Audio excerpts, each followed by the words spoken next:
যে বিষয়টি নিয়ে আপনাদের সামনে কথা বলতে যাচ্ছি,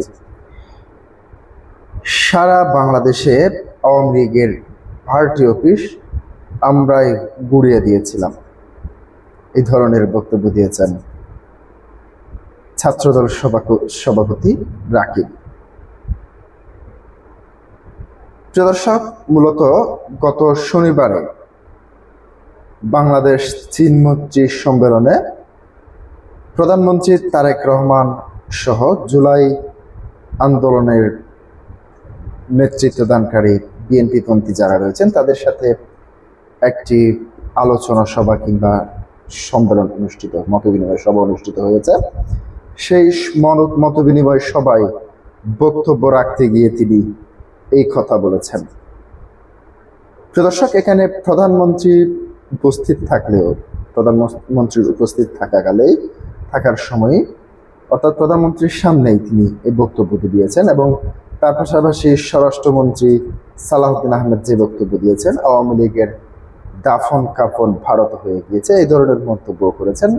অর্থাৎ বাংলাদেশে আর আওয়ামী লীগের কোনো রাজনীতি করতে পারবে না, এই ধরনের বক্তব্য দিয়েছেন তিনি। সেখানে বলতে চেয়েছেন যে আওয়ামী লীগ এর রাজনীতি বাংলাদেশে আর কখনোই করতে দেওয়া হবে না, মানে মানবতা বিরোধী অপরাধের এনে আওয়ামী লীগের বিরুদ্ধে ইতিমধ্যেই তদন্ত চলছে, তার আওয়ামী লীগের বিরুদ্ধে বিচার কার্যক্রম শুরু করে অতি শীঘ্রই আওয়ামী লীগকে ফাইনালি নিষিদ্ধের কাতারে ফেলা হবে। এখনো মূলত পুরোপুরি নিষিদ্ধ নেই, যেহেতু আদালতে বিচার কার্যক্রম যতদিন শেষ না হয় ততদিন পর্যন্ত কার্যক্রম নিষিদ্ধ রাখা হয়েছে। প্রিয় দর্শক, এখন আমি যে বিষয়টি নিয়ে কথা বলতে চাচ্ছি, মূলত বিগত আওয়ামী লীগের 16 থেকে 17 বছরের শাসন আমলে বিএনপির কোথাও কি কোনো একটি কার্যালয় ভাঙচুর করা হয়েছিল সারা বাংলাদেশে? এ ধরনের প্রমাণ কি আপনারা দিতে পারবেন? না, পারবেন না। আওয়ামী লীগের সময়ে বিএনপি অবাধ তাদের সভা সমাবেশ মিছিল মিটিং করতে পেরেছিল, সেটি আমি বলবো না। তবে আমরা দেখতে পেয়েছি বিএনপি যে সমস্ত বড় প্রোগ্রামগুলি তাদের দলীয় কার্যালয়ের সামনে করার চেষ্টা করতেন, সেখানে যানজট কিংবা মানুষের যান চলাচলের কথা ভেবে তাদেরকে বিভিন্ন জায়গায় অন্য কোথাও তাদেরকে নির্দিষ্ট একটি জায়গা ঠিক করে দিত যেখানে সমাবেশ করার জন্য।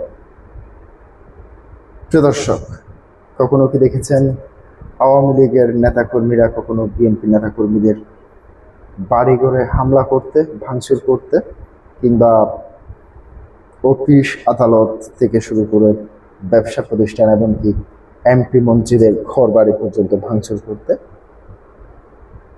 করেনি, কিন্তু এবার প্রকাশ্যে স্বীকার করলেন তিনি।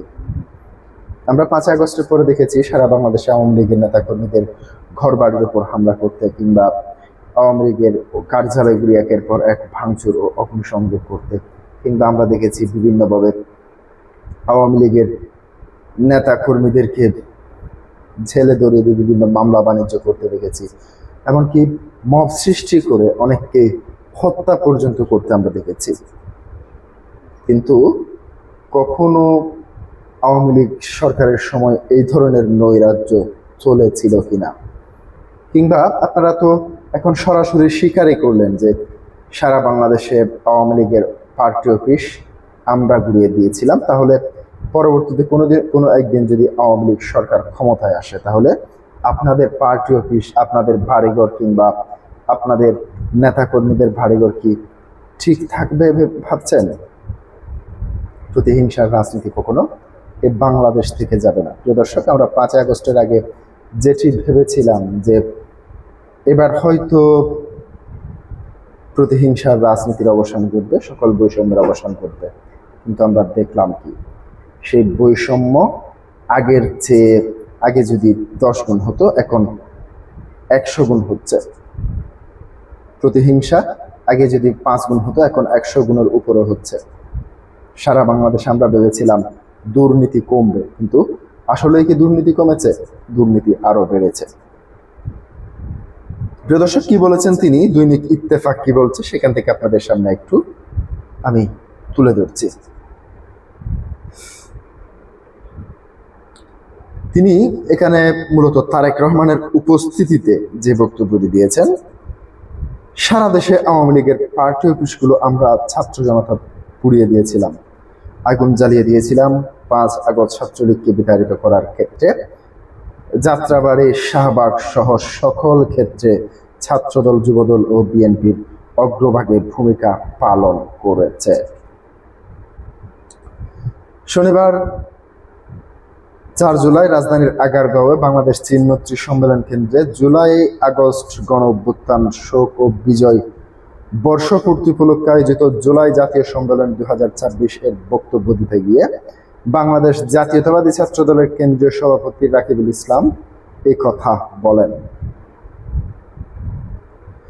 জুলাই গণঅভ্যুত্থানের প্রথম শহীদ আবু সাঈদের বড় ভাই আবু হোসেন আবু সাঈদের হত্যার রায় দ্রুত কার্যকর করার দাবি জানান। একই সঙ্গে তিনি শহীদ পরিবার এবং আহতদের পুনর্বাসন, জুলাইয়ের স্মৃতি সংরক্ষণ এবং উত্তরাঞ্চলের কর্মসংস্থান বাড়াতে বিশেষ উদ্যোগ নেওয়ার কথা জানান। আবু হোসেন বলেন, তার ছোট ভাই আবু সাঈদ রংপুর বেগম রোকেয়া বিশ্ববিদ্যালয়ের ইংরেজি বিভাগের মেধাবী শিক্ষার্থী ছিলেন। তাকে নির্মমভাবে গুলি করে হত্যার দৃশ্য শুধু বাংলাদেশের মানুষ নয়, বিশ্ববাসী দেখেছে। তার এই আত্মত্যাগ মানুষের ফ্যাসিবাদী সরকারের বিরুদ্ধে রাজপথে নামতে অনুপ্রাণিত করেছে। প্রিয় দর্শক, আজকে পর্যন্তই। আসসালামু আলাইকুম ওয়া রাহমাতুল্লাহ।